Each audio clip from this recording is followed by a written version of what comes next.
Graça e paz a todos os irmãos. Eu sou o reverendo Gilberto Rebouças e nós estamos para mais uma aula do Seminário Teológico à Distância, cuja sigla é ESTAD. Graça e paz a todos. Deus nos abençoe, Deus nos guarde e Deus nos abençoe nesta noite com a sua unção, com o seu poder e com a sua graça.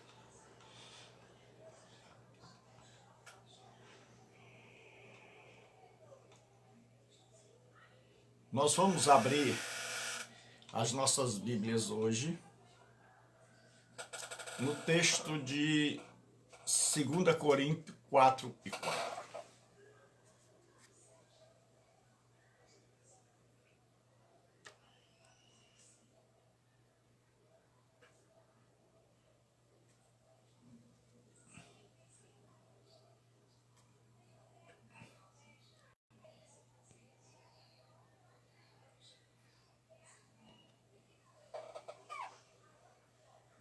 Segunda Coríntios 4:4.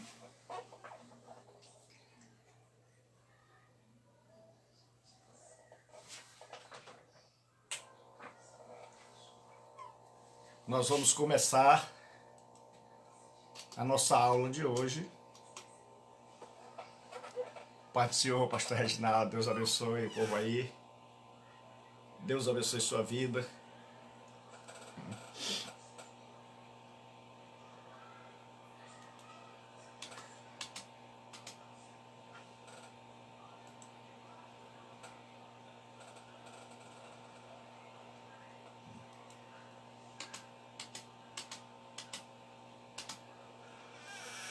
Então, nós estamos no seminário à distância. Qualquer pessoa que deseje estudar a palavra de Deus pode estar estudando conosco, né?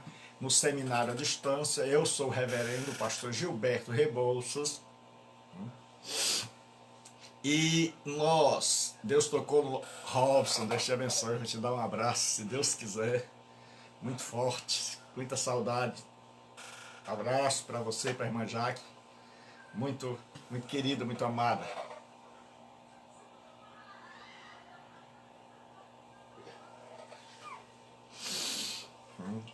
Então,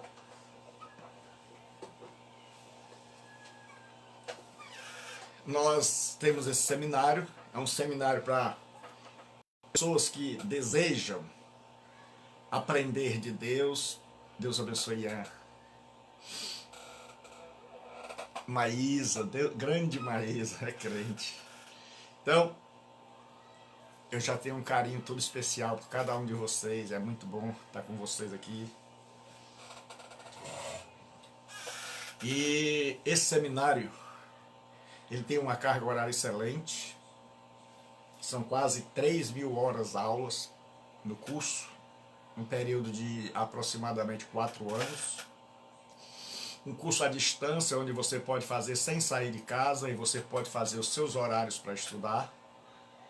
E a transmissão é terça-feira às 20 horas, quinta-feira às 20 horas, a segunda e a quarta segunda de cada mês. Então, se você quiser se matricular, manda uma mensagem de WhatsApp para 9203-7604. Como eu creio que nós estamos chegando a outros países, porque o missionário Eloy da África, né, que não é o Pedro também, nós temos já o Pedro, mas nós temos o Eloy, que foi meu aluno aqui. Ele mandou uma mensagem para mim dizendo que estava assistindo da África.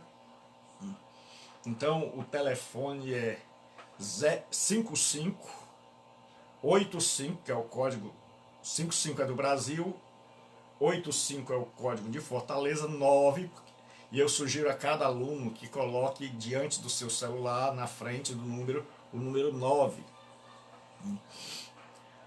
9, aí 9203-7604.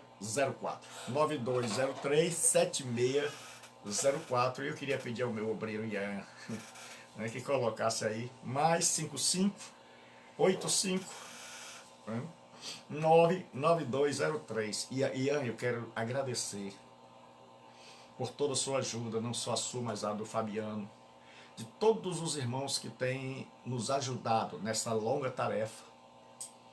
Porque, irmãos, eu estou precisando de ajuda de vocês em oração, porque eu tenho vivido assim. Eu acordo para preparar a matéria para o meio-dia, descanso um pouco, dou a aula e descanso um pouco, preparo matéria para a noite. Depois que eu termino, aí eu vou jantar, aí vou preparar e Deus tem sido bom. Não tem faltado inspiração. Grato, eu sou grato, muito grato por sua vida. Sua vida é uma bênção para mim. Você é um amigo que Deus me deu, um presente de Deus e um amigo leal. Então eu peço as vossas orações, porque quando eu termino de jantar já estou pensando na pregação das 11. Irmão César, homem de Deus, irmão César é pastor de uma igreja lá em Tejuçuoca. Só quem tem coragem vai lá. É um homem de Deus desbravador. Deus abençoe. Deus abençoe a linda Inês, a bela Inês, a sua santa esposa. Deus abençoe essa família que eu creio que está aí em Tejuçuoca, cidade maravilhosa, cidade do meu irmão e amigo pastor Arnaldo, né? E cidade desse grande amigo. Irmãos, eu quero dar um testemunho rápido. O César vinha de Tejuçuoca para estudar com a gente aqui em Fortaleza, saía de lá de madrugada para estudar aqui no seminário da Assembleia de Deus. É valente. Então um abraço para todas as suas filhas, um abraço para toda a família, um abraço para aquela menor que eu ainda não sei, eu não lembro o nome, irmão César. Além de Inês e a Bela Inês eu já sei, mas a outra pequena ainda não tem, mas um abraço bem grande, e não só para o irmão César, mas a todos. Esse final de semana eu quero dar um abraço no Robson, porque estaremos juntos lá em Morro Branco. Então vamos lá. 2 Coríntios 4:4.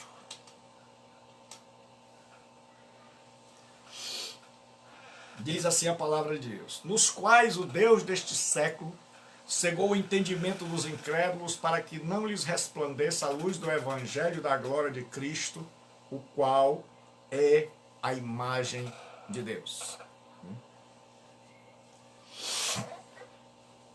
Seu nosso Deus e Pai, nós precisamos da Tua bênção, da Tua ajuda. Rogamos uma bênção especial a Deus por cada aluno e família, Senhor, que está junto com essa pessoa, meu. Em nome de Jesus Cristo, rogamos a Tua inspiração, porque tudo que estudamos, nada pode, a não ser com a Tua inspiração santa. Santifica-nos, transforma-nos, em nome de Cristo. Amém.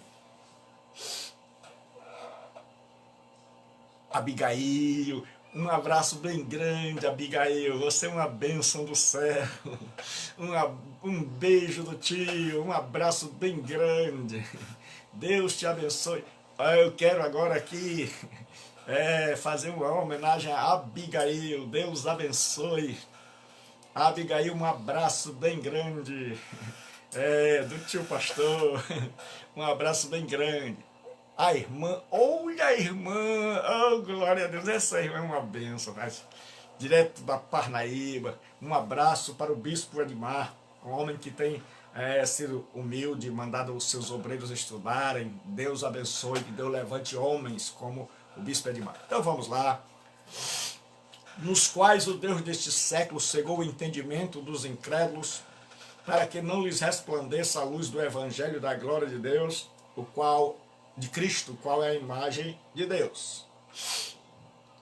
Nós vimos os nomes de Deus no Antigo Testamento. Nós vimos que Deus só tem um nome, que é Yahvé. Mas ele tem títulos. Elohim, El Shaddai, El Elyon, El Olam. Então são os nomes compostos com El, porque El é o nome para a palavra Deus, é como o nosso, Deus. Então Deus não é o nome de Deus. Então quando você diz Deus, você não está falando o nome de Deus. Você pode estar falando de qualquer Deus. No Antigo Testamento, a palavra Deus era El. El é traduzido por Deus. Aí tinha Elohim, que é o plural. El Shaddai, é El mais Shaddai, Deus Todo-Poderoso, que é Shaddai. El Elyon, Deus Altíssimo. El Olam, Deus Eterno. E aí nós fomos vendo que o nome de Deus, Carpegiani, grande Carpegiani, Deus te abençoe, meu irmão. Há quanto tempo, né? Tomara que eu não esteja equivocado, que se for aí o que estudou comigo, então diz aí, confirma aí, dá um ok, Carpegiani, porque eu estou pensando que você foi um aluno meu. Se for aí, dá um ok para eu lembrar, porque graças a Deus estou conseguindo ainda ver o nome pequeno. Então, meus amados irmãos, nós vimos no hebraico que o nome de Deus é Yahvé, né? É o tetragrama Yod He Vav He YHWH. E no Novo Testamento, agora nós vamos ver os nomes de Deus no Novo Testamento. É claro que os nomes de Deus do Novo Testamento vão ser apenas uma transliteração. Ou seja, serão os mesmos do Antigo Testamento, só que no Antigo Testamento eles foram escritos em hebraico e agora são escritos em grego. Então a palavra genérica para Deus é a palavra Theos, certo? Que alguns, esta letra T, teta, ela é chamada de teta ou feta. Então alguns vão chamar Theos, outros vão chamar Theos. Então existe uma liberdade para que o professor a gente possa escolher uma forma. Então nós vamos utilizar a palavra Theos. Então a palavra Deus no grego é Theos, certo?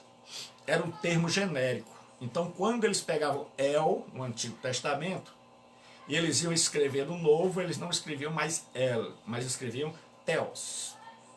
Como El no Antigo Testamento pode servir para muitas coisas, no Novo Testamento também a palavra Deus, Theos ou Theos, ela pode se referir ao diabo, a homens ou ao Pai de Jesus Cristo.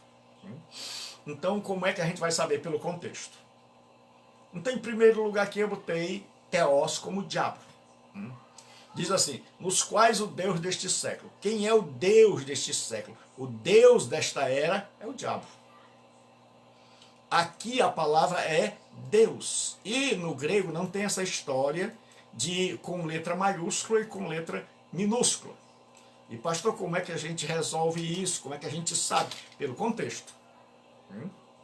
Se diz assim, o Deus deste século cegou o entendimento dos incrédulos, então diz, tem um adjunto adnominal, Deus deste século.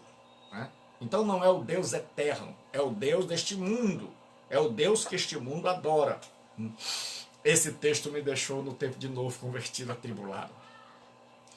Quando eu li esse texto, que eu pensava que estava se referindo ao Deus Todo-Poderoso, eu ficava atribulado, até que um dia o irmão numa pregação disse, o Deus deste século é o diabo. Aí eu disse, oh Jesus. Então eu era bem novo na fé, mas eu já tinha fome para ler a Bíblia. Eu lia, e de 90 palavras que eu li, eu entendia talvez uma sílaba, a metade de uma. Né?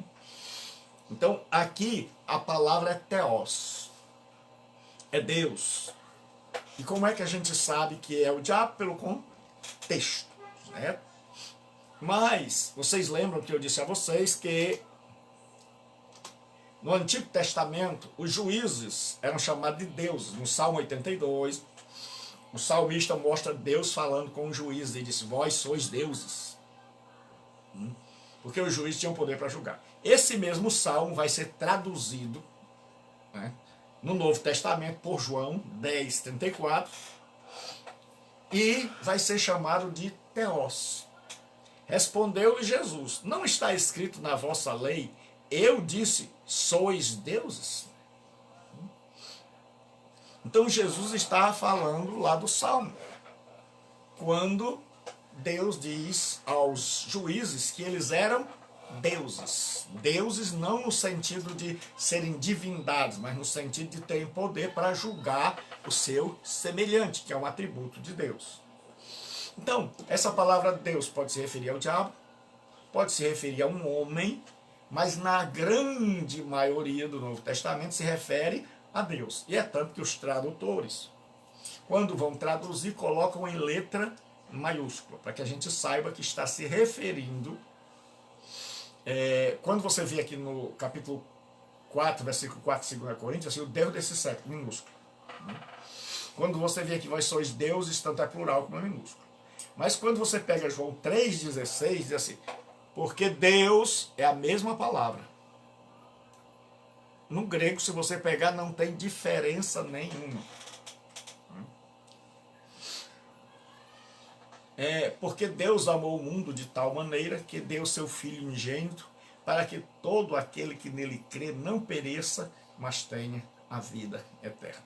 Então o termo genérico para Deus é Theos. Aí vai ter Deus isso, Deus aquilo, como no Antigo Testamento. Vai ter Theos Hipsisto, o Deus Altíssimo. Certo? Aí você vai ver que é o mesmo lá, o El Elyon.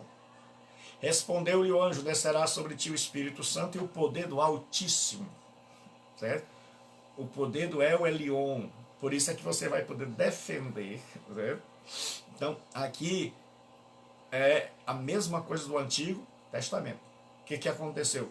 Traduziram o Antigo Testamento para a língua grega. E onde tinha El, colocaram Theos. Onde tinha El Elyon, Theos Hipsisto, ou seja, o Deus Altíssimo. E este será grande e será chamado Filho do Altíssimo, do El Elyon. Também é chamado de Deus Pantocrator. Nome difícil, né? Theos Pantocrator, que quer dizer o Deus Todo-Poderoso, que é o mesmo El Shaddai. Então você já viu, já percebeu que no Novo Testamento é o Deus Altíssimo, é o Deus Todo-Poderoso. Só vai Ana Mara, Deus te abençoe. Essa aí é crente, aí é fogo. Aí não perde uma aula não. Aí é crente. Então diz assim, e os 4 seres viventes, e tendo cada um deles respectivamente 6 asas, então estão cheios de olhos, ao redor e por dentro, não tem descanso nem de dia nem de noite, proclamando: Santo, Santo, Santo é o Senhor Deus, o Todo-Poderoso, aquele que era, que é e que há de vir. 4 e 8. Aí vocês lembram que, então agora nós vemos o El Shaddai, El Donai, El Elyon, só que em grego. Só que agora, o que vai mudar? Só que o nome agora vai ser em grego. Porque nos dias do Novo Testamento, isso é uma bênção. Deus te abençoe. Como brinca o povo, te amo. Em Jesus Cristo. Então, nós vimos que Deus era chamado de Adonai. No Novo Testamento, quando vão traduzir Adonai, traduzem por Kyrios. Que o pessoal erradamente lê Kurios. Porque o Y parece um U. Né? Então, quando ele vem sozinho, ele tem som de I. Então, Kyrios. Kyrios quer dizer Senhor. Vocês lembram lá do Adonai, que era o meu Senhor?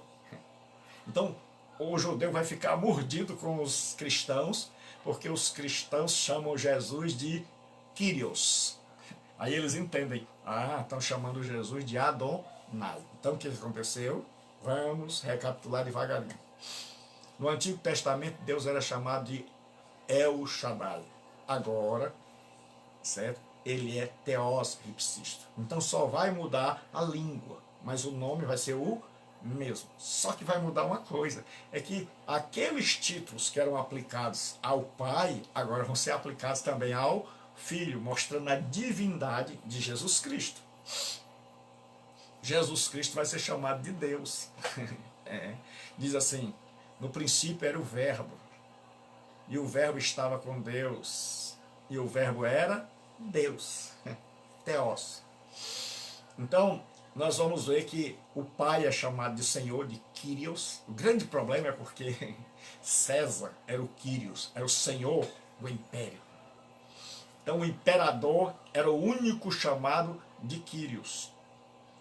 Aí o judeu chamava o Deus eterno de Kyrios, que era o Adonai do Antigo Testamento.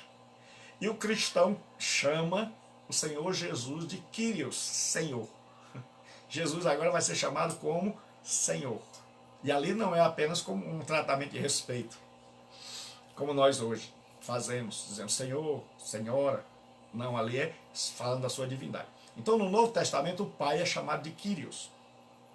Então disse Jesus, vai-te Satanás, porque está escrito, ao Senhor teu Deus adorarás e só a ele servirás. Então traduziu, Mateus traduz o livro de Deuteronômio, esta expressão, o Senhor, que lá é Adonai, aqui é Kyrios. Jesus é chamado de Kyrios, é por isso que o judeu fica maluco. E toda língua confessa que Jesus Cristo é o Senhor, é o Kyrios, né? Marília, Deus abençoe Marília, Pai do Senhor, oh, alegria enorme tê-la conosco. Mais uma vez, né? já é da família, viu Marília? Já mora no nosso coração. Então, e toda língua confessa que Jesus Cristo é o Senhor. Então sempre que se chamava Jesus de Senhor, o pessoal achava que era uma blasfêmia, porque Senhor é a tradução grega da palavra Adonai. Então vamos só explicar, vocês já viram isso. Quem já estudou a primeira disciplina viu a questão da tradução. Então a Bíblia foi escrita, o Velho Testamento, só em hebraico, com algumas passagens em aramaico. E aí nós vimos que, quando surgiu o tempo do Novo Testamento, houve a necessidade de traduzir, antes do Novo Testamento, quando surgiu a fala grega dominante no mundo, surgiu a necessidade de uma tradução do Velho Testamento em grego, chamada de Septuaginta. Então, o que eles fizeram? Onde tinha El, no Antigo Testamento, El, vou falar numa linguagem mais simples, El no Antigo Testamento, o que eles fizeram? Botaram Theos, traduziram para Theos. Então ficou o nome genérico. Aí onde tinha El Elyon, colocaram Theos Hypsistos, que era o Deus Altíssimo. Onde tinha o El Shaddai, que era o Deus Todo-Poderoso, colocaram Theos Pantocrator, que era o Deus Todo-Poderoso. E onde tinha Adonai, eles traduziram Adonai por Kyrios. E aí agora dá para você imaginar. É tanto que tem uma música que em grego, que ela é assim: Kyrios estin, Kyrios estin, Kyrios estin, Kyrios estin. Ele é o Senhor, Ele é o Senhor. É aquela música assim, glória para sempre. Aí em grego era assim, doxa pro eis, tu aminu feu, tu Yesu Kyriou, tu leon tiuda, terrise tu dawi, anaxon, biblion, niconti. Rege Uranos, Kai Ridó, Kai Pantata ontem autos, Himne Sussim Feu, Queri Sussim Auton, Jesus Christos, Kyrios Panton, Kyrios Estin, Kyrios Estin. Antes de terminar o seminário, aqueles que têm uma voz boa, não sei assim lá a minha, vão estar cantando também assim, né? Mas só que muito mais bonito, né? Kyrios é Senhor, Estin é o verbo ser. Senhor é, Ele é o Senhor. Kyrios estin. Né? Então, no Novo Testamento chamaram Kyrios para Senhor. Então, quando o judeu ouvia um cristão dizendo Jesus é o Kyrios, o judeu já ficava zangado. Dizia, isso é uma blasfêmia, não pode dizer que ele é o mesmo Adonai. E o Espírito Santo também é chamado de Kyrios. Por isso nós vamos ver a doutrina da Trindade, que eu mandei para você, valendo. Valendo, para quando a gente começar a falar sobre a Trindade, você não ficar perdido. E tem depois uma pergunta do Ravel que eu vou responder. Certo? Ora, o Senhor é o Espírito. E onde está o Espírito do Senhor? Aí a liberdade. 2 Coríntios 3, certo? Versículo de número 17. Então, o Pai, o Filho e o Espírito Santo são chamados de Kyrios, é o Senhor. E Deus é chamado de Pater, que é Pai.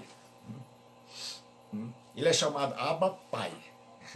No grego tem assim, Abba, Pater. Abba é pai em aramaico. Pater é pai em grego. Então Deus é tanto o pai dos gentios como o pai dos judeus, crentes. Aí nós vamos ver agora, então deu para entender que só muda mesmo o idioma, mas os nomes continuam os mesmos, certo? Agora nós vamos falar sobre a paternidade de Deus. E antes de falar sobre a paternidade de Deus, o Ravel está aí? Ravel, se você está aí, Ian, será que ele está aí, o Ravel? Se o Ravel está aí, me dá um toque para poder te responder. Então vamos lá, a paternidade de Deus. Ana Moura, pastor, não tenho material dos nomes de Deus. Eu mandei de novo, certo? Mandei, vocês não pedem, vocês mandam. Eu já tinha mandado a primeira vez, naquele segundo documento, mas eu mandei agora, há pouco, assim que eu terminei. O nosso nobre irmão Fabiano solicitou e eu já enviei, já está aí no grupo para vocês, porque vocês aqui não mandam. Se precisar, eu vou deixar aí na casa de você. Brincadeira, vamos fazer isso tudo, vocês vão matar o pastor. Então nós vamos estudar sobre a paternidade de Deus. Quando a gente fala de Deus como Pai, tem várias maneiras. O Ravel está no templo, olha aí. Ravel é crente, Ravel é crente. Então, nós vamos falar sobre a paternidade de Deus. Quando a gente fala sobre Deus como Pai, Deus é Pai da raça humana por criação, Deus é Pai do crente por adoção, Deus é Pai de Israel por eleição e Deus é Pai de Jesus Cristo por geração. Vamos entender o que é isso. Porque geralmente o crente, ele se ensoberbece. A gente parece que esquece que a gente já foi da miséria, já pecou tudo que tinha que pecar e Deus em sua bondade teve compaixão de nós. Então geralmente a gente diz assim, você não é filho de Deus, eu sou. Aí o outro já fica meio chateado, com vontade de desganar. Mas vamos compreender agora como é a paternidade de Deus. Como é que a Bíblia aplica o termo pai para Deus. Então, no sentido de criação, de Deus ter criado, Deus é pai de toda a raça humana. Em Lucas começa a sua genealogia diferente dos outros. Os outros começam, Deus criou Adão, aí vem tal, até chegar em Jesus. Lucas não, Lucas vai ao contrário. Começa em Jesus até chegar em Deus. Então ele diz assim, versículo 38 do capítulo 3. Filho de Enos, filho de Sete, filho de Adão, filho de Deus. Então Lucas diz que Adão era filho de Deus. Então você vai pegar a genealogia de Lucas e você vai ver que Lucas começa com Jesus, aí vai dizendo quem eram os pais, filho de José, tal, como se cuidava, filho de fulano, filho de Beltrano, e vai retornando até dizer aqui, filho de Enos, que era filho de Sete, que era filho de Adão, e diz que Adão, filho de Deus. Então, todo ser criado por Deus é filho de Deus. Mas é filho de Deus por criação. Então, Deus é pai de toda a raça humana porque ele criou. Então, Adão é filho de Deus por criação. Então, Paulo vai dizer que toda a raça humana toma o nome de Deus.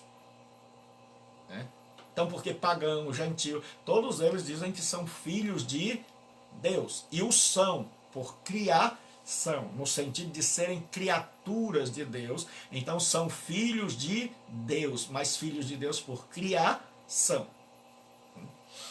Israel é filho de Deus por escolha. Deus escolheu, Deus tinha um monte de povos, e Deus tinha que escolher um povo para representá-lo. Então, do meio de muitas nações, Deus escolheu a nação de Israel, a menorzinha, menor do que o estado de Sergipe. Deus escolheu a nação de Israel. Então, o povo de Israel é de Deus, pertence a Deus por escolha. Então, a raça humana é por criação. Então, todo ser criado por Deus é seu filho, por criação, por eleição Israel. Aí diz assim, Deuteronômio 7,7. O Senhor não tomou prazer em vós, nem vos escolheu. E eu sugiro que se você, quando for, se tiver condições, quando for imprimir seu material, imprima em cores, colorido, para que você veja os destaques que eu coloquei. Ou então você mesmo pinte. Se for sair muito caro, você mesmo pinte, você mesmo grife ao estudar. Porque o material não é para você guardar ele bonitinho. O material é para que você faça anotações, faça perguntas.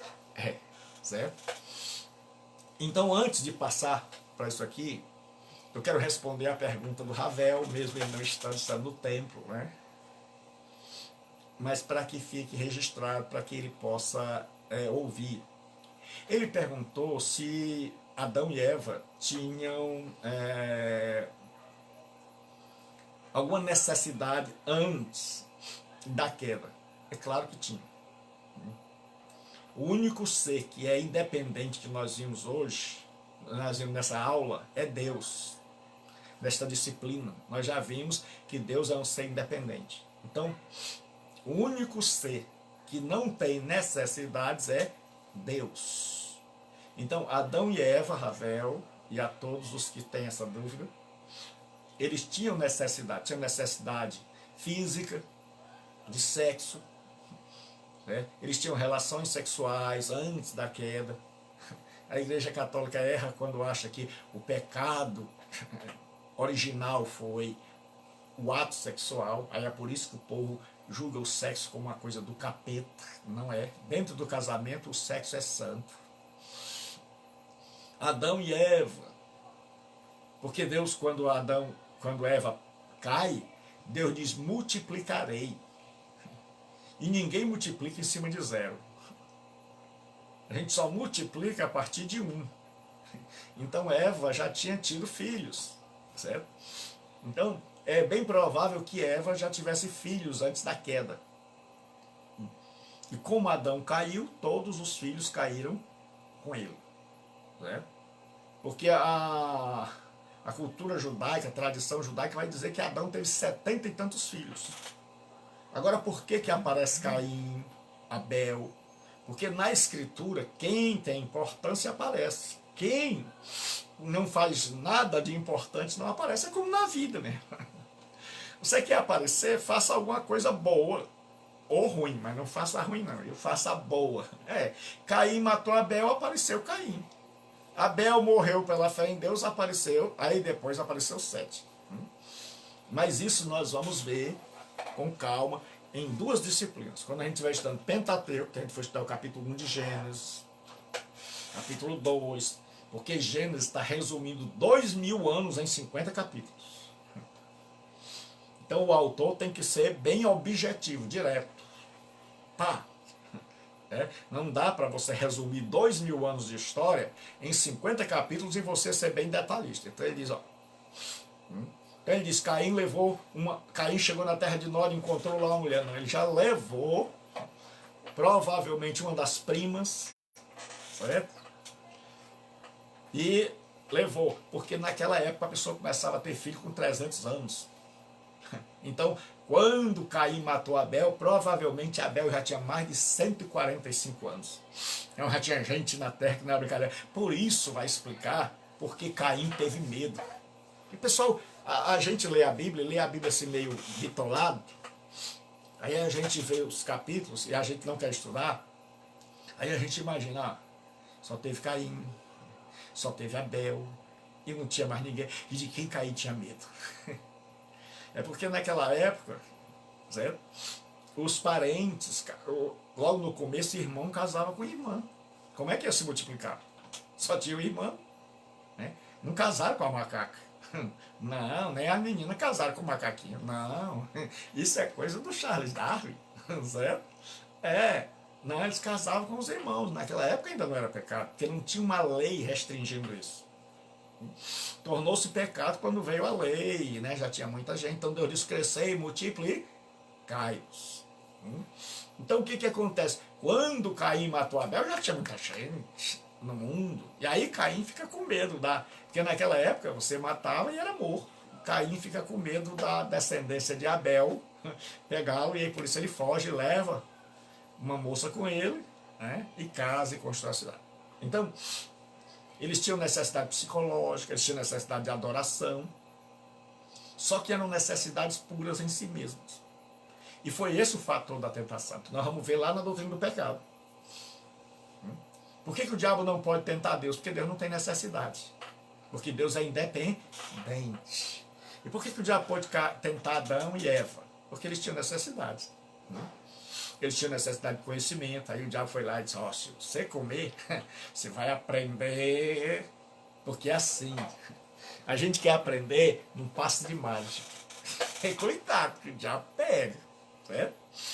Tem um monte de gente que ao invés de queimar a pestana, de gastar tempo na frente do celular, de ter que me aguentar ensinando, ele quer, assim, uma fruta que desce a ele. Ai, eu quero. Dá para o senhor fazer uma oração na minha cabeça para eu entender tudo que o senhor entende? Para passar o conhecimento? Dá não. Essa fruta que oferece é o diabo. Conhecimento só tem um jeito: é lendo, é estudando. Então, Eva queria conhecimento, mas queria comendo fruto, desobedecendo a Deus. E aí deu no que deu. Né? E depois Deus diz uma ironia.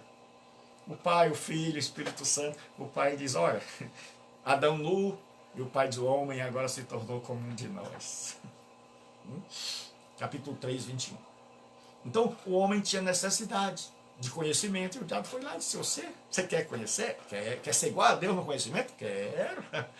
Então tem uma faculdade bem rasinha. Você come do fruto e você no instante está formado. É igual aquele aluno que chega para mim e diz assim: professor, quantos anos é o curso? Ele está preocupado já em acabar, ele nem quer se deliciar com o ensino. Meu irmão, estudar nunca acaba. A gente recebe um papel, um diploma, um certificado, é só para dizer que acabou aquela parte, é ali que a gente vai começar mesmo. Não tem, está com 30 e tantos anos, já para 35 anos que eu estudo teologia, e cada dia eu descubro que eu preciso aprender mais. Quanto mais eu ando, mais eu descubro que eu estou longe. Certo? Então, no Gênesis, as pessoas tinham necessidade de adorar. Né? É por isso que o diabo disse: sereis como Deus, para não precisar mais adorar, para não precisar mais ir ao culto. É por isso que Deus sacrificou um animal ali, porque eles já prestavam culto a Deus. É por isso que Caim e Abel já vão oferecer sacrifício a Deus, porque eles estão acostumados a ver o pai e a mãe adorando a Deus lá no jardim. Certo? Ou adorando a Deus também posterior ao jardim. Então, o homem tem necessidades físicas, Tem necessidade psicológica e tem necessidades espirituais. E foi aí que o diabo tentou. Né? Porque ele sabe que nós não temos tudo. Só que nós temos tudo, todas as nossas satisfações, todos os nossos desejos devem ser realizados segundo a vontade de Deus. E o que é tentação? É dizer, você tem desejo sexual? Tem. Então, namore com qualquer moça do meio da rua. Satisfaça. Aí Deus diz, não. Primeiro você vai casar. Aí o diabo diz, você quer ter conhecimento, necessidade psicológica? Você quer ser forte, você quer ser maduro, você quer amadurecer? Quero. Então desobedeça a Deus. Coma da árvore. E Deus diz, não, comigo, meu filho. Você para aprender, você tem que andar comigo, é um processo. Então são necessidades psicológicas. E necessidade espiritual. O homem tem necessidade de adorar a Deus. É por isso que o diabo chega lá e pede a Jesus para adorar. Ele diz, tudo isso te darei se prostrado me adorares. Era culto em troca de bênção. Que é o que muita gente faz hoje. Vai para o culto só atrás de bênção. O diabo acha muito bom isso. Porque ele te dou se ajoelhar. Ajoelha, cultua e eu te dou. Aí Jesus compreendeu, disse, só a Deus darás culto. É? Então, vamos voltar para a paternidade de Deus. Qualquer dúvida, deixa aí no grupo do WhatsApp que eu tentarei responder. Toda pergunta é fácil, difícil é a resposta. Então vamos lá. O Senhor não tomou prazer em vós, nem vos escolheu, porque a vossa multidão era mais do que a de todos os outros povos. Pois éreis menos em número do que todos os povos. Então Deus diz a Israel, eu escolhi vocês, mas não escolhi porque vocês eram os maiores. Eu escolhi, na verdade, porque vocês eram os menores. Porque quando Deus... Você deve perguntar, pastor, por que Deus escolheu Israel? Por que Deus escolheu a mim, o Senhor? Por que Deus escolheu gente pequena? Porque quando Deus escolhe gente pequena, insignificante, a glória é dele. Porque Deus está alcançando o mundo com uma igreja que começou com pescadores, com gente humilde, com escravos. Ele chama gente que mal sabe ler. Ele chama gente humilde, gente de favela, e aí ele vai tocando fogo nesse mundo, no sentido positivo da palavra, e vai abençoando. E aí o povo olha e diz assim, mas como é que os crentes crescem tanto, com tanta gente humilde, com tanta gente inculta? É porque a glória é de Deus, é Deus que está neste negócio.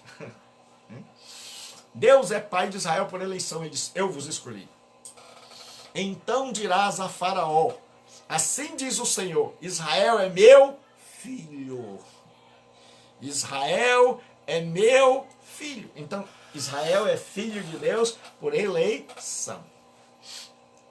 O crente, nós somos filhos de Deus por adoção. Nós não éramos filhos e Deus nos adotou em Cristo. Mas vindo a plenitude dos tempos, Deus enviou seu filho, nascido de mulher, nascido sob a lei, para remir os que estavam debaixo da lei, a fim de recebermos a adoção de filhos. A fim de recebermos a adoção, ruiotesia, que quer dizer adotados como filhos adultos. Porque o judeu era filho de Deus, mas era filho de Deus na infância. Então Paulo vai argumentar e vai dizer, olha, vocês são filhos, mas são filhos na infância. Então vocês não podem mexer em nada na fortuna do pai, porque vocês têm tutores e curadores, até o tempo da maioridade. E aí ele diz que Deus nos adotou já como filhos adultos. E aí ele diz, nós somos filhos de adoção. Ele diz assim, e por que sois filhos? Filhos por adoção. Deus enviou aos vossos corações o espírito do seu filho, que clama, Abba, quer dizer pai em aramaico. Pai. Abba é pai em aramaico. E o pai aqui é patê em grego. Então ele está dizendo, Deus é pai do judeu e pai dos gentios, por adoção. Então, vamos recapitular. Deus é pai da raça humana por criação.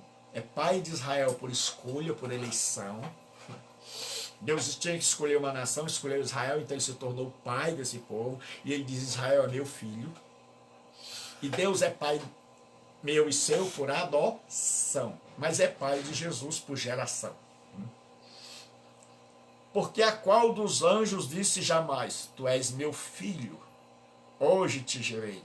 E outra vez, eu lhe serei por pai e ele me será por filho. Então, quando fala de Jesus, fala da geração eterna, que é uma doutrina muito profunda. Então, Jesus é o único da mesma essência do Pai. Então, Jesus é filho de Deus por geração. Porque antigamente houve uma controvérsia. Um teólogo lá no início da igreja, é o Lucilane, Deus abençoe, o homem, esse aí é judeu, viu? Ele tem 2 nomes, é crente, Lucilane. Esse texto aqui é o texto do Salmo. Quando o rei era coroado, Deus colocava, o sacerdote colocava o óleo na cabeça dele, porque ele era ungido, era o sacerdote e o rei. No Novo Testamento não é mais a consagração com óleo, é por imposição de mãos. Então ele disse: porque a qual dos anjos disse jamais: tu és meu filho, eu hoje te gerei. Então, quando o rei era coroado, o sacerdote dizia: tu és meu filho, citava esse texto, hoje te gerei. E os teólogos disseram, quando Ário ele disse que Jesus era uma criatura, os teólogos disseram: não, Jesus nunca foi criado, Jesus foi gerado, ele sempre esteve junto do Pai. Então, Jesus é filho de Deus por geração. Então, Jesus é da mesma essência. Jesus é igual ao Pai. O único igual ao Pai é Jesus Cristo. E nós, pastor, os crentes, os cristãos, somos filhos de Deus por adoção. Deus nos adotou. Israel chama Deus de Pai por eleição. E os que não são filhos de Deus por criação. Então, Adão era filho de Deus por criação, toda a raça humana, nesse sentido, Paulo diz: toda a raça humana toma um nome, então todo mundo é filho de Deus por criação. Então vamos acabar com essa exaltação de dizer: ó, tu é um banco. A gente humilha os outros. A gente diz assim: você é criatura, eu não, eu sou filho. Adão era filho de Deus por criação. É tanto que todo homem, tanto o crente como o descrente, traz em si a imagem de Deus. Então, no descrente, ele também tem a imagem de Deus, danificada, escondida, quase imperceptível, mas ele tem a imagem. É por isso que a Bíblia diz: ama o teu próximo como a ti mesmo, porque quando você ama o próximo, você está vendo nele a imagem e semelhança de Deus. Quando você odeia o próximo, você está dizendo que ele não é a imagem e semelhança de Deus. Então, Deus é pai de toda a raça humana, por onde? Por criação. Deus é pai de Israel por eleição, escolheu. Deus é pai do crente por adoção, e Deus é pai de Jesus por geração. Jesus é o único que foi gerado por Deus. Então ele é da mesma essência do Pai. Certo? Então, agora nós vamos ver sobre os atos. Aí qualquer dúvida você deixa aí no WhatsApp do grupo. Certo? Os atributos comunicáveis de Deus. Quais são os atributos comunicáveis de Deus? São aqueles que ele reparte. Como santidade, amor, bondade, justiça. E agora nós vamos ver sobre o caráter de Deus. Certo?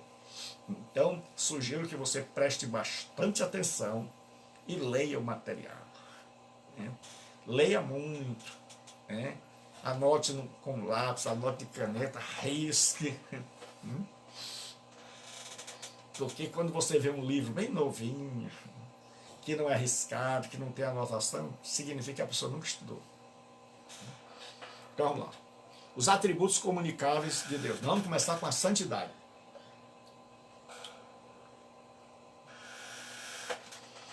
A palavra santo, ou santidade, ela vem do hebraico e do grego. Então, tanto ela tem no hebraico como tem no grego. Santo é Kodesh.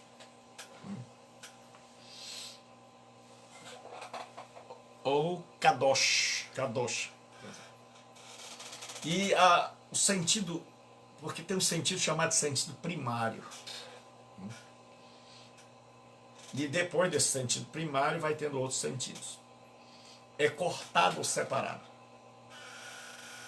No grego, é a palavra hagios, é o adjetivo hagios. Então, kadosh é santo. Então, quando os anjos vão dizer santo, santo, santo, eles dizem kadosh, kadosh, kadosh. Yahvé Savaot é o Senhor dos exércitos. Então eles dizem kadosh, kadosh, kadosh, santo, santo, santo. Yahvé Savaot. Certo? No Novo Testamento, a palavra santo é hagios, né? Que se escreve A-G-I-O, que o pessoal chama ágios. E essa palavra significa separado. Então, o que é santo? Santo é alguém separado. Então, eu vou dar aula com pergunta e resposta. Professor, eu aqui. O que é santo mesmo, que o senhor diz? Santo significa separado. Ah, professor. Ó, o aluno. Então, professor.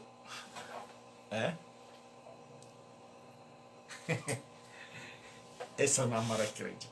Pai, eu vou dizer uma coisa. Então, o que é uma pessoa santa? Separada. Mas é uma pessoa separada geograficamente, é uma pessoa separada, professor, no caráter. Então, a santidade de Deus não é uma santidade de separação de lugar, de espaço. É uma separação na natureza. Certo? Então, Deus é separado de tudo por causa da sua natureza ímpar, da sua natureza única, da sua natureza santa. Porque nós dissemos que Deus está em todo lugar. Então, se a separação fosse espacial, Deus não seria santo. Mas Deus é santo porque Deus é capaz de estar em qualquer lugar sem deixar de ser santo. Então, a santidade de Deus não é uma santidade espacial. Deus diz assim, eu não vou para a praia porque lá tem mulher de biquíni. Não. É uma santidade de natureza. Como ele é santo, onde ele está, ele repulsa o mal. Ele repulsa o pecado. Ele pode estar em qualquer lugar do mundo, mas ele sempre vai ter nojo do pecado, porque a santidade dele está aqui na sua natureza. E o crente deve ser santo assim, em sua natureza. Onde ele estiver que vê pecado, ele repulsa, ele rejeita. Mas a nossa santidade é diferente. A gente diz assim, eu não posso ir à praia, eu não posso ir ao cinema, eu não vou a canto tal, eu não vou a canto tal. A santidade dele nunca é provada, porque ele não a experimenta, ele não testa. A santidade dele nunca passa no teste, porque a santidade dele é espacial. Ele diz assim, eu não vou mais, ali eu não vou, ali eu não vou, ali eu não vou. Agora a minha vida é de casa para a igreja, da igreja para casa, de casa para o trabalho. Aí quando chega no trabalho, acaba se envolvendo com os amigos que não são crentes. Por quê? Porque a santidade não era... Aí fica num dilema. Fábio Júnior, grande Fábio Júnior, Deus te abençoe, meu filho. Um abraço para a família, um abraço para a Rebeca, todo mundo. Grande amigo, servo de Deus, meu menino, quero mal bem. Então, a verdadeira santidade, ela independe do lugar. A verdadeira santidade, você está em qualquer lugar e quando vê o mal, a sua própria natureza rejeita. Diz, estou fora. Estou fora. Então Deus, ele consegue permear todos os espaços. Mas com a santidade dele, é uma santidade de natureza, é uma natureza santa. Então Deus não tem nenhum problema. Deus não vê uma mulher tomando banho, ou ela se vestindo e Deus fica assim, com a mão nos olhos, ai, estou sendo tentado. Não. Deus é santo. Para ele isso é normal, faz parte da sua natureza. A mulher deve se cobrir, se vestir bem, não por causa de Deus.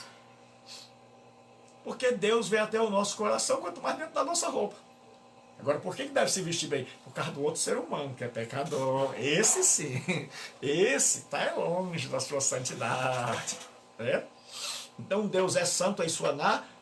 E porque ele é santo no céu, é santo na terra, é santo quando ele vai queimar os cães lá no inferno. Ele é santo em todo lugar, porque a sua santidade é perfeita, é aqui. Ele é santo na natureza, a natureza dele é santa, então ele não faz nunca a maldade. Por quê? Porque ele é santo. Eu e você estamos sendo santificados, mas Deus já é santo. Então Deus não tem problema de olha que mulher linda, não.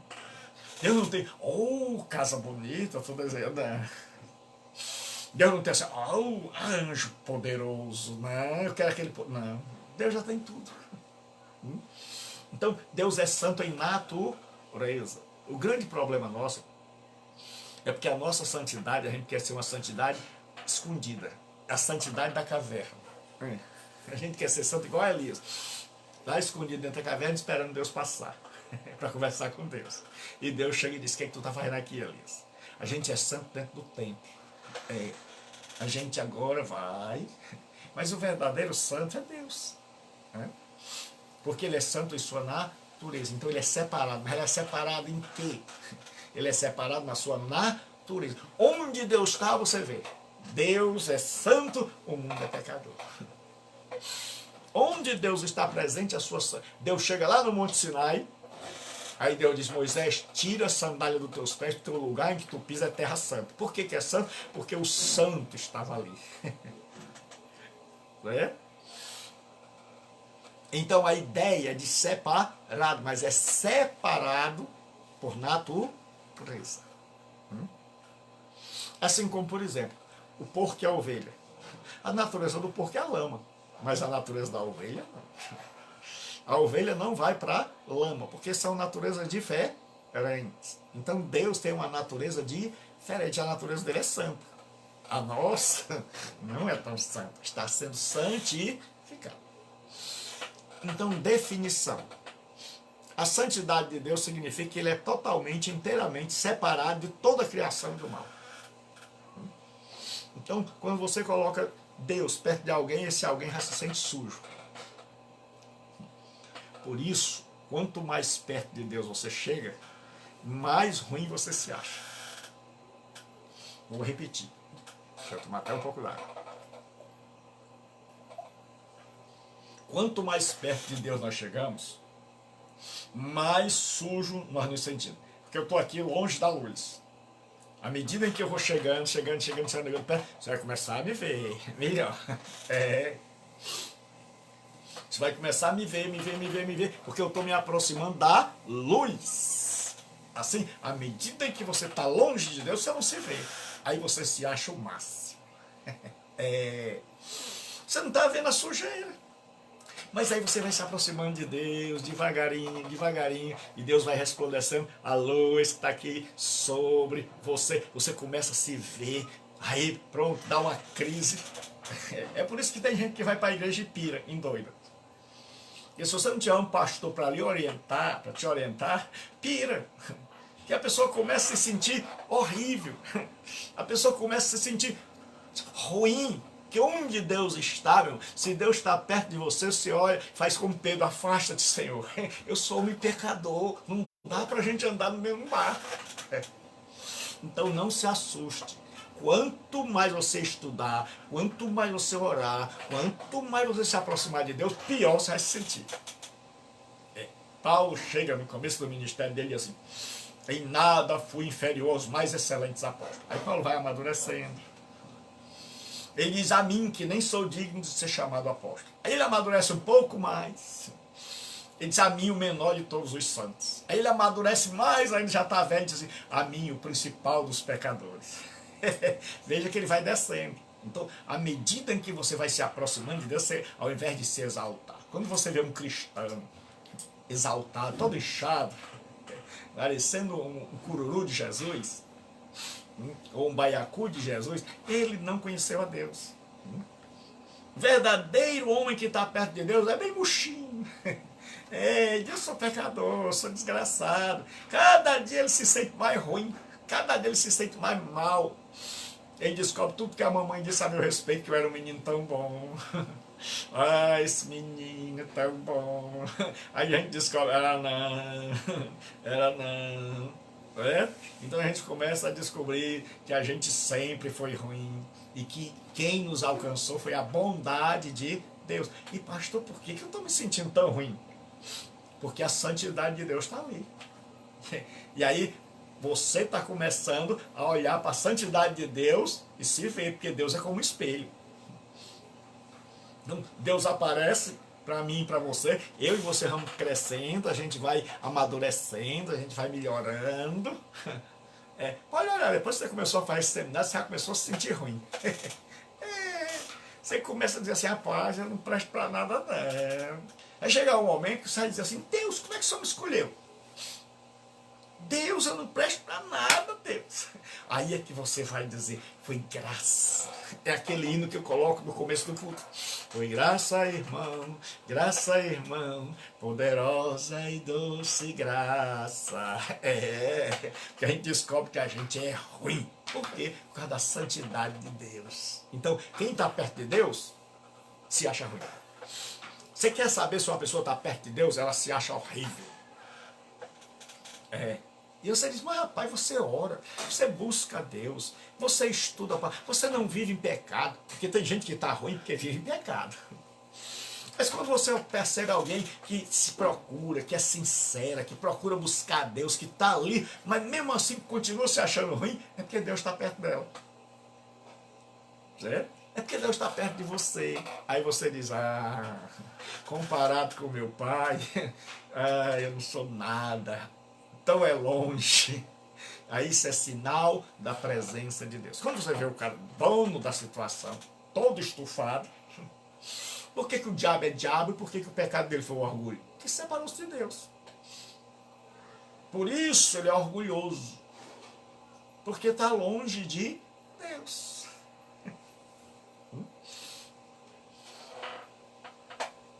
Então, a natureza da santidade de Deus. A santidade de Deus torna Deus singular. Deus é santo no seu ser, como eu já disse. Ó Senhor, quem é como tu entre os deuses? Pergunta. Quem é como tu, glorificado em santidade, admirável em louvores, realizando maravilhas? Êxodo 15, 11. Moisés irrompe em adoração. Veja os pontos, se é ponto final, se é ponto de interrogação. Porque ele diz assim, ó Senhor, aqui é um chamado vocativo, ele está invocando alguém. Quem é como tu entre os deuses? Resposta, ninguém. Nem outro Deus existe. Mas entre os deuses personificados nas estátuas. Aí ele diz assim, quem é como tu, glorificado em santidade? O que distinguia Deus dos outros deuses? A santidade. Porque Deus é tão santo que nem imagem ele deixou o homem fazer. Porque quando o homem vai construir uma imagem, ele constrói uma imagem muito feia e muito ruim. E muito mal acabada. Se você vê a imagem da deusa Diana lá em Éfeso, ela era uma deusa com um monte de seios. Porque os homens achavam que ela era a mãe da vida. As imagens dos deuses eram de bichos, de coisas horríveis, feias. Aí Deus diz, vocês não são capazes de fazer uma imagem minha. Vocês não são capazes de desenhar algo tão lindo, tão maravilhoso. Por isso, Eu sou espírito, você não consegue ter nem noção de como eu sou. A maneira mais perto de vocês verem a minha imagem é olhando para o outro. E olhando para Jesus. Aí, não há santo como o Senhor, porque não há outro fora de ti. E rocha nenhuma há como o nosso Deus. 1 Samuel 2:2. Então Deus é santo no seu ser. Meu irmão, quando nós somos santos, como Deus é, nós somos santos no nosso ser, não importa onde a gente esteja, a gente vai ser santo. Porque a santidade não é algo que a gente inventou. Santidade não é uma roupa que a gente veste. A gente vai para o templo e diz assim, agora eu estou santo. Eu vou vestir a roupa de crente. Santidade é algo que é da nossa natureza. É produzida dentro da nossa natureza, dentro do nosso coração, pelo Espírito Santo. Aí onde você vai, você não precisa se esforçar para ser santo. Deus não precisa se esforçar. Deus não diz assim, vamos fazer uma metáfora. Deus acorda de manhã dizendo, hoje eu tenho que ser santo. Deus é santo. Onde ele estiver, ele vai repulsar o pecado, ele vai rejeitar o mal. Tudo que for errado, ele vai dizer, discordo, não concordo. É errado, é pecado, é feio, é condenável. Onde ele estiver, Deus pode passar no inferno, ir para o céu, passar nos prostíbulos, em tudo que é lugar, e sem deixar de ser santo. Sem passar nenhuma maldade pela sua cabeça. Então, uma pessoa já me pergunta, pode orar no banheiro? Paulo diz que aquilo que não é feito por fé é pecado. Se você não se sente bem, se não é maduro, então deixa para orar depois. Mas se você é maduro e sabe que Deus não tem olhos maus, que Deus é santo, então ora. Mas isso vai depender da sua maturidade. Se você acha que é ruim, que não deve orar dentro do banheiro, que você não se sente mal, então não ore. Mas se você acha que Deus é santo, maravilhoso, e que tanto faz você estar vestido como nu, a oração vai subir do mesmo jeito, porque Deus é santo, então ore. Ou então não ore. Que a sua consciência seja o árbitro. Então, a santidade moral de Deus. Deus é santo moralmente. Deus é santo em sua pessoa, mas Deus é santo no que é certo e no que é errado. Ele sempre vai repulsar o errado. Tu és tão puro de olhos que não podes ver o mal, e a opressão não podes contemplar. Porque olhas para os que procedem aleivosamente e te calas, quando o ímpio devora aquele que é mais justo do que ele. Abacuque tinha feito um seminário de teologia. E o grande problema de Abacuque é que a teologia dele não estava batendo com a realidade. Ele diz assim, tu és tão puro de olhos, que não podes ver o mal. E a opressão, o senhor não pode contemplar. Aí diz assim, porque olha para os que procedem falsamente, que é aleivosamente, só botou as palavras, falsamente, e te calas. Então Abacuque está atribulado, porque para ele Deus está calado. O ímpio está maquinando, o ímpio está aprontando, e Abacuque está atribulado, achando que Deus está quieto, calado. Ele disse, olha, eu fui lá no seminário, eu fiz o seminário à distância, com o pastor Gilberto, e aprendi lá que o Senhor é santo, é puro de olhos, não pode ver o mal.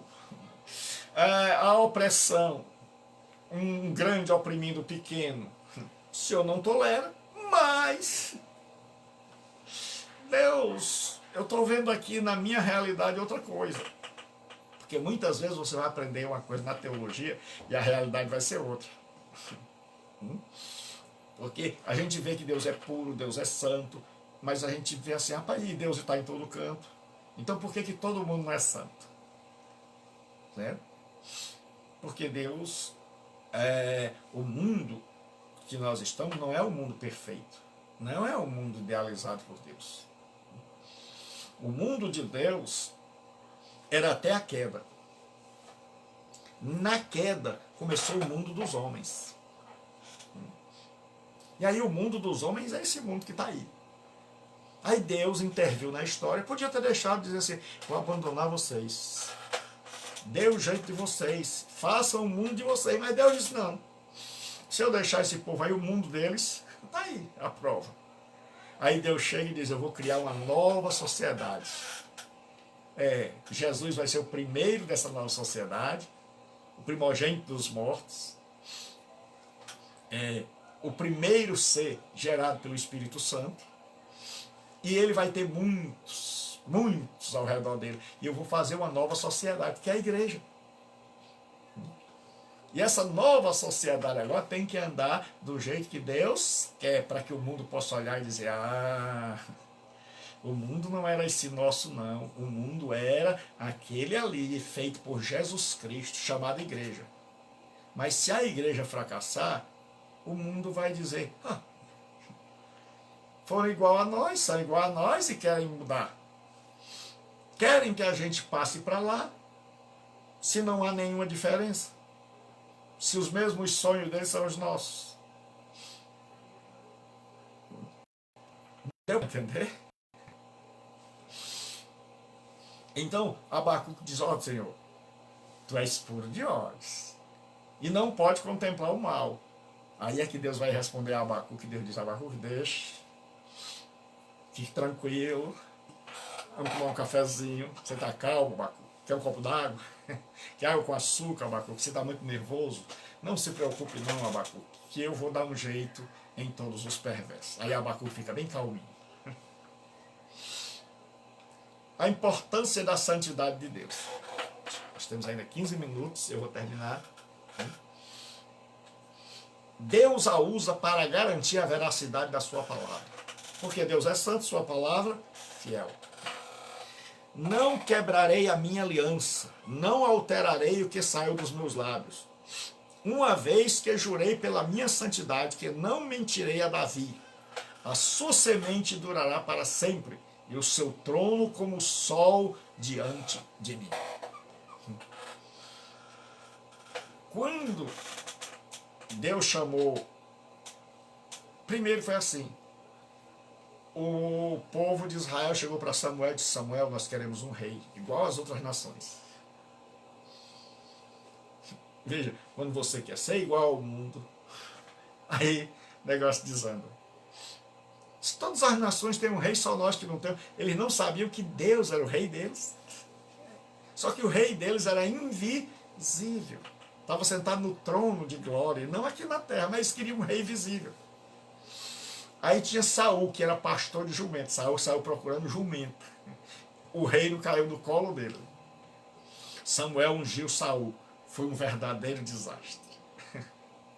Porque Saul era o rei segundo os homens. Saul era o rei que os homens pediram. E aí Saul erra tanto.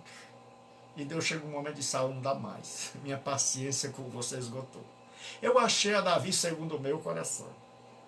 Davi estava lá no campo, cuidando das ovelhas. Não estava atrás de ser rei. Porque deixa eu te dizer uma coisa. Se Deus escolhe você, Ele vai buscar você lá no campo. Não precisa você estar se oferecendo. Eu quero ser pastor. Eu quero ser obreiro. Eu quero ser missionário. Pastor, pelo amor de Deus, lembra-te de mim na hora da consagração. Eu quero ser diácono. Não, se Deus escolhe, você pode estar escondido lá dentro do mato, como Davi. Davi era o menor. Davi era de uma família grande. Os irmãos de Davi todos tinham alistado no exército. Todos tinham patente. Davi era um menino velho, ruivo, cheio de sarda, um adolescente, e o pai não dava muita bola para Davi não, e botava Davi só para tomar conta das ovelhas, e Davi passava o dia todo sozinho, coitado, abandonado. E quando um dia Samuel foi ungir um rei, Samuel olhou para o primeiro, lá veio o primeiro grandão, forte, malhado. Deus disse, não se impressione, não é esse. Eu não vejo o lado de fora, eu vejo o coração. Ainda tem gente que prega no púlpito dizendo assim, ah, Deus não é açougueiro, Ele não quer o coração. Você nunca leu Samuel, meu amigo. Você nunca leu Samuel. Sugiro que você leia Samuel. Quando Samuel vai ungir a Davi, Deus disse, olha, não te impressione. Samuel chega e olha e diz assim, rapaz, esse grandão aí vai ser o ungido do Senhor. Samuel já vai tirando aqui o azeite para ungir. Deus disse, não é ele. Você vê a aparência, eu vejo o coração. Você tem coragem ainda de dizer, Deus não é açougueiro, Deus não quer o coração? Tem. Então o que acontece? Passou o segundo e nada, passou o terceiro e nada, passou o quarto e nada. Aí Samuel fica intrigado. Rapaz, está diminuindo e Deus nada. E Deus diz, e aí? E Samuel diz, e aí, Jessé? Cadê teus filhos? Porque Deus disse, ali, será que Jessé está pensando, será que eu errei a casa? Será que o meu GPS estava errado? Será que Deus me deu o endereço errado? Será que Deus está brincando comigo? Aí ele pergunta, Jessé, cadê teus filhos? Tem mais algum? Jessé disse, eu tenho um. Jessé não dava muita bola para ele, não. Tem um, mas é menino. Tá cuidando das ovelhas. Ele vive no meio do mundo aí, dentro do mato, eu nem me preocupo. Nem sei se está vivo, se está morto, se foi devorado. Ele vai, volta, chega aqui. Ele não é como esses aí eu dou bola, ele não. Samuel diz, eu só vou me alimentar, nós só vamos para o almoço quando o menino chegar. Aí mandaram buscar o menino ligeiro. Se você quer ver alguém vir ligeiro, é dizer assim, pessoal, tem almoço, o almoço está na mesa, o pessoal corre. Quando Davi entra, suado, cabelo meio aloirado, ruivo, cheio de sarda, o menino magrinho, Deus diz, é esse. Nem Samuel acredita, mas que pode, será? Fica imaginando a cara de Samuel assim, é esse? É esse? Mas Deus está dizendo que é, né? O que eu vou fazer? Aí ungiu a Davi rei. Mas Davi teve que esperar, porque Saul ainda estava no trono e Davi ficou lá. Davi não foi e disse, Deus, eu já sou. O que Saul está fazendo aí? Não. Davi ainda foi ser empregado de Saul. Porque quando Deus te chama, você pode estar onde tiver. O pessoal pode dizer assim, não, vamos esconder ele aqui. Vamos esconder, faz de conta que ele não existe. Na hora das consagrações, esconde. Quando Deus chama, meu irmão, não tem jeito. Você pode estar escondido dentro do mato, Deus vai lá e diz, é você. Mesmo que a pessoa não... Deus diz, é esse aí mesmo que eu escolhi. Então, faça a obra de Deus e deixa Deus te escolher. E aí, Davi agora é rei. Mas Davi fica calado. Sabe para onde é que Davi volta? Para as ovelhas. Se fosse os obreiros de hoje, disse, olha, eu quero que o senhor saia. Se o senhor não sair, eu vou chamar a polícia. Por quê? Porque eu fui ungido, pastor no seu lugar.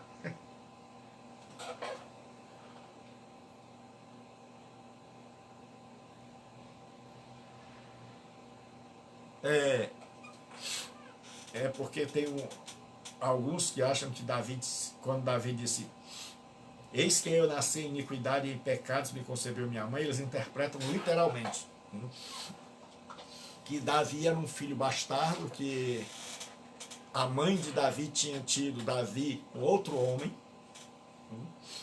mas isso não é verdade, porque o que Davi está dizendo ali é que ele já nasceu em pecado, porque todos nós nascemos em pecado. Então, alguns poucos teólogos afirmam isso, mas esses teólogos não têm muito respaldo. Não, a maioria não acredita neles, a maioria dos exegetas do Antigo Testamento não vai por essa vertente. O grande problema é que Davi, como era menino, como não era forte, naquela época o povo dava valor, é como hoje. Se você, qualquer um de nós, porque nós olhamos para a aparência, se eu e você formos escolher, digamos que a gente vai escolher segurança, a gente diz assim, rapaz, o mundo está muito violento, eu vou contratar aqui os seguranças para tomar conta da minha casa, para andar comigo.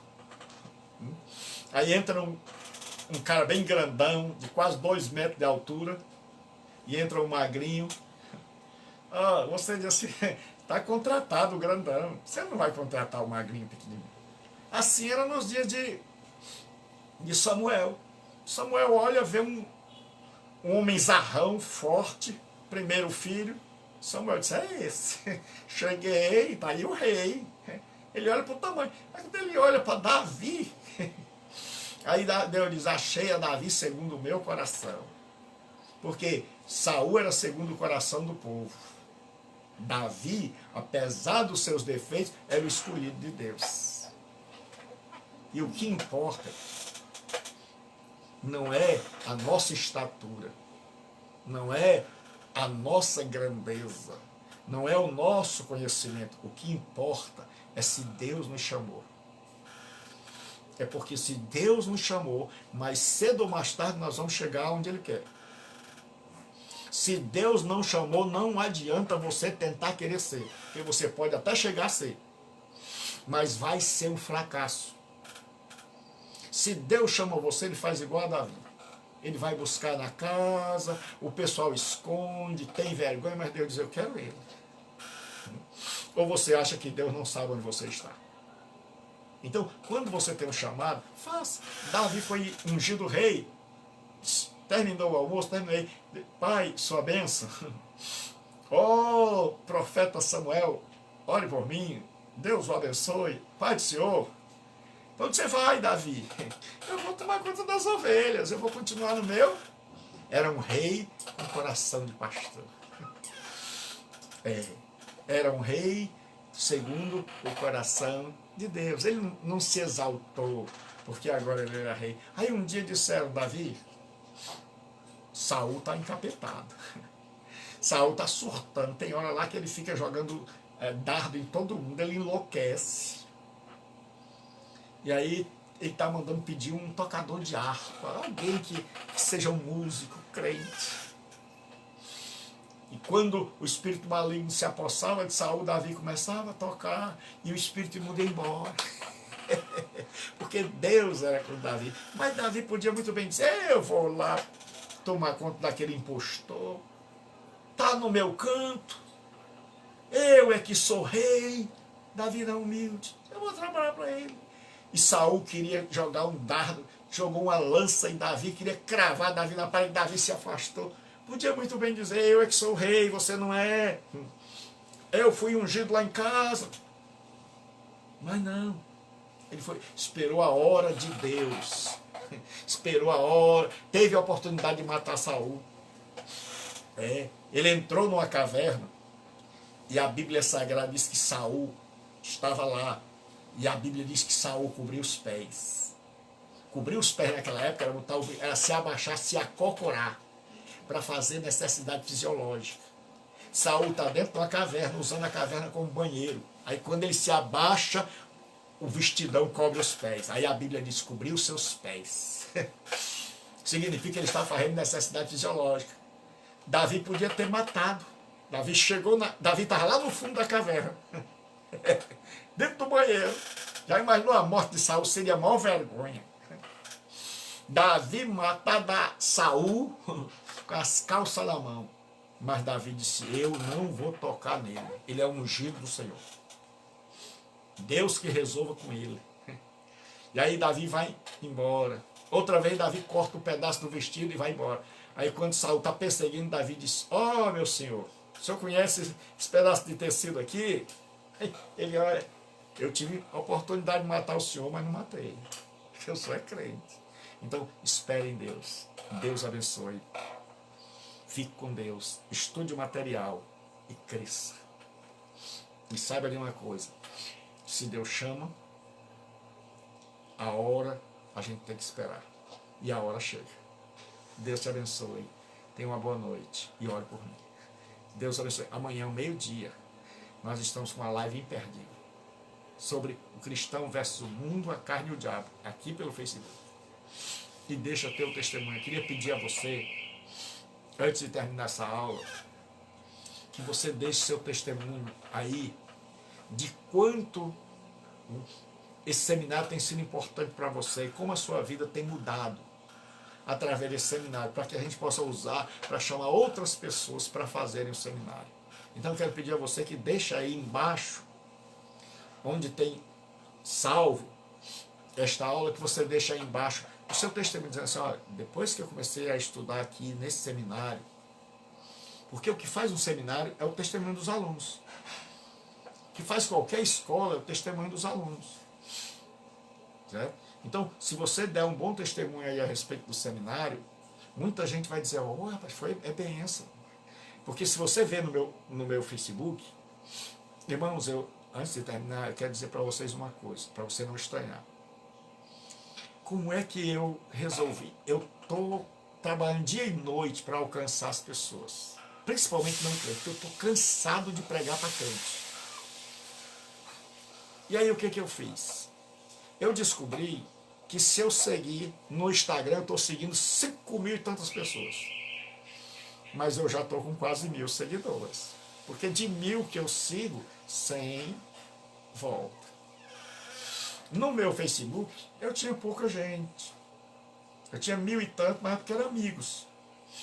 Aí o que eu fiz? Eu comecei a seguir todo tipo de gente da África, daqui, que fala espanhol, que fala inglês, de tudo que é lugar. Aí eu tenho encontrado irmãos, tenho encontrado gente de todo canto, irmã. Uma senhora me diz assim, pastor, eu sou aqui do Rio Grande do Sul, dê um abraço para a irmã Edi, Deus te abençoe. Então eu estou encontrando gente de todo canto, então eu estou mandando mensagem para todo canto. Tem áreas que a gente tem site, tem a mulher cartela, mas você tem que evangelizar aquelas ali também tem alma.